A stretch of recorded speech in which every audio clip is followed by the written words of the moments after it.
5 December 2021 খ্রিস্টাব্দ 20 অগ্রহায়ণ 1428 বঙ্গাব্দ রবিবার। 1971 সালের 5 ডিসেম্বরের এই দিনে মিত্রবাহিনীর বিমান বাহিনী ঢাকার আকাশ পুরোপুরি দখল করে নেয়। বাংলাদেশ নিয়ে আন্তর্জাতিক অঙ্গন উত্তপ্ত হয়ে পড়ে। জাতিসংঘে বাংলাদেশকে নিয়ে তৈরি হয় বিতর্ক। বাংলাদেশকে নিয়ে মার্কিন সরকারের বিশেষ উদ্যোগে জাতিসংঘে নিরাপত্তা পরিষদের অধিবেশন বসে।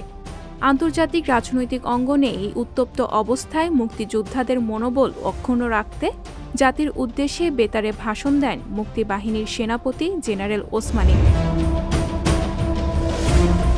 1971 সালের 5 ডিসেম্বরের এই দিনে চট্টগ্রামে পাকিস্তান নৌবাহিনী ও যৌথ নৌবাহিনীর যুদ্ধজাহাজগুলোর মধ্যে তুমুল সংঘর্ষ হয়।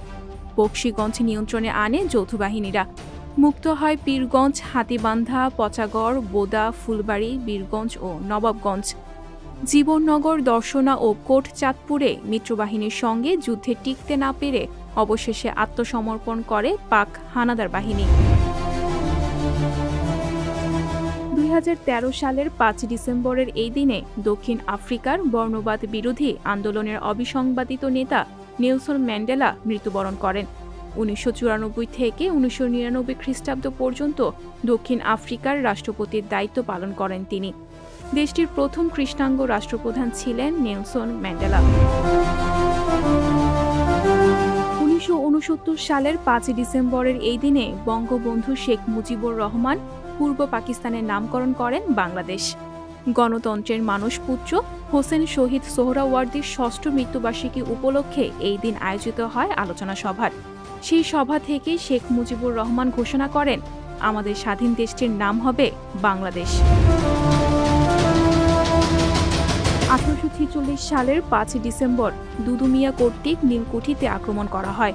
যুদ্ধে দুদু মিয়ার লাঠিয়াল বাহিনীর আক্রমণে পরাজিত হয়ে নীলকুঠির অধিকর্তা ডানলপ নীলকুঠি ছেড়ে পালিয়ে যান। সেই থেকে ব্রিটিশদের অত্যাচারে নীরব সাক্ষী হয়ে এখনও দাঁড়িয়ে রয়েছে ব্রিটিশদের নীল কারখানার সেই ধ্বংসাবশেষ, যা এখন নীলকুঠি নামে পরিচিত।